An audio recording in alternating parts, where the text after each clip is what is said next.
Vamos virar a ampulheta. Imagine abrir os olhos e perceber que não sente mais o calor do sol.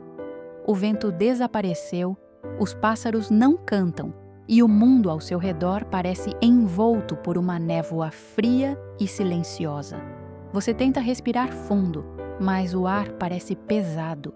Caminha alguns passos sem entender onde está, até notar uma longa fila de pessoas seguindo lentamente em direção a um rio escuro. Ninguém conversa, ninguém corre. Todos caminham em silêncio, como se já soubessem exatamente para onde estão indo. Você olha para suas próprias mãos e percebe que algo mudou. Sua vida chegou ao fim. Segundo os antigos gregos, é exatamente assim que começaria sua jornada pelo submundo. Mas existe um detalhe importante. Morrer era apenas o começo da viagem. À sua frente está um rio de águas negras e completamente imóveis. Sobre ele, desliza lentamente uma pequena embarcação de madeira conduzida por um velho de aparência cansada. Sua barba é longa, os olhos parecem vazios e nenhuma emoção aparece em seu rosto.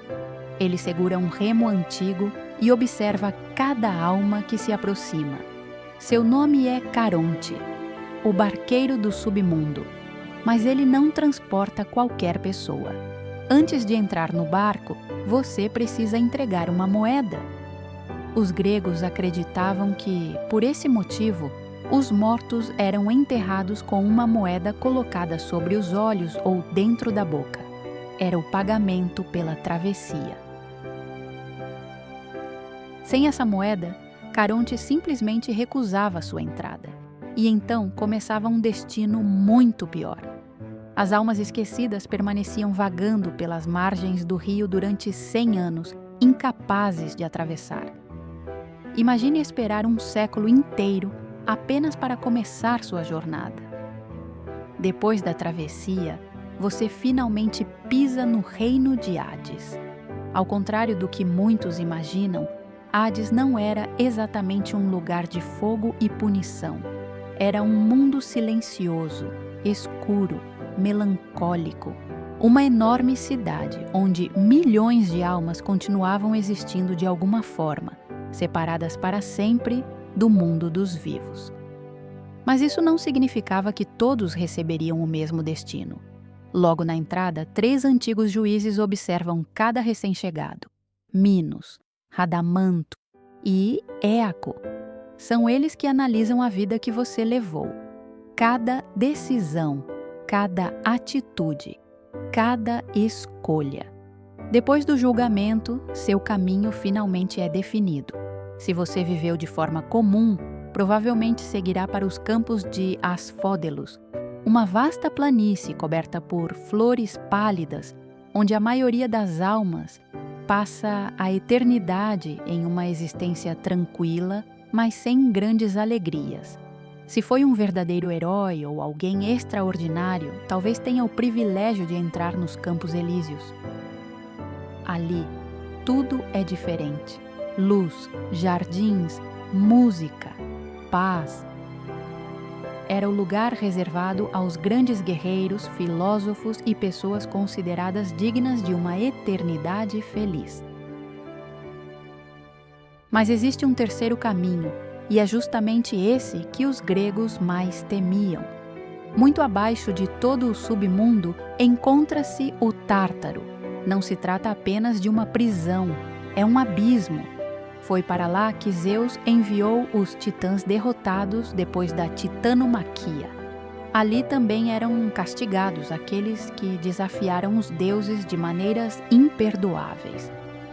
Talvez você conheça alguns deles. Sísifo, condenado a empurrar eternamente uma enorme pedra montanha acima, apenas para vê-la rolar novamente antes de alcançar o topo. Tântalo, condenado a permanecer dentro de um lago, onde a água desaparece sempre que tenta beber. Acima de sua cabeça, frutas parecem ao alcance das mãos, mas os galhos se afastam toda vez que tenta alcançá-las. E existe ainda Ixion, amarrado para sempre a uma roda em chamas que gira sem parar. Os gregos acreditavam que o castigo perfeito não era apenas causar dor, era repetir o mesmo sofrimento pela eternidade. Enquanto você continua caminhando pelo submundo, um rugido ecoa entre as montanhas. À sua frente surge um gigantesco cão negro. 3 cabeças, olhos brilhantes, presas enormes.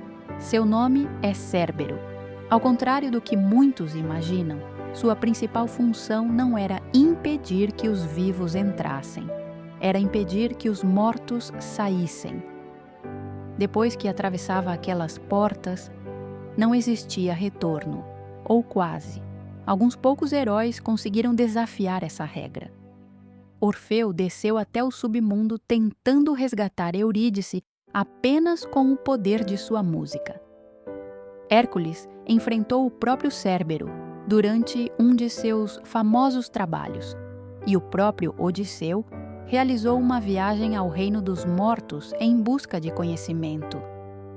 Essas histórias mostram que o submundo nunca foi apenas um lugar de punição, era também um lugar de respostas, de despedidas e de escolhas impossíveis.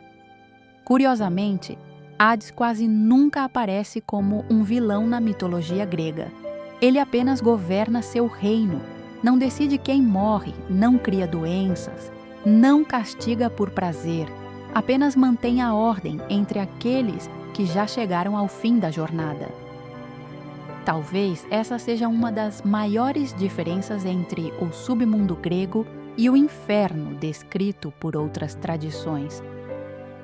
Ali, a morte fazia parte da natureza. Não era necessariamente um castigo, era apenas mais uma etapa da existência. Quando olhamos para essas histórias hoje, talvez seja fácil enxergá-las apenas como mitos, mas elas revelam algo muito profundo sobre a forma como os antigos gregos encaravam a vida. Se existe um julgamento depois da morte, então suas escolhas importam. Se existe um lugar reservado aos heróis, vale a pena viver de maneira honrada. E se até mesmo os deuses respeitam as leis do destino, talvez ninguém esteja acima do tempo. Você observa pela última vez as águas silenciosas do rio Estige. Caronte continua conduzindo novas almas. Cérbero permanece vigiando a entrada. E Hades segue governando aquele reino exatamente como faz há milhares de anos. A areia da ampulheta continua caindo.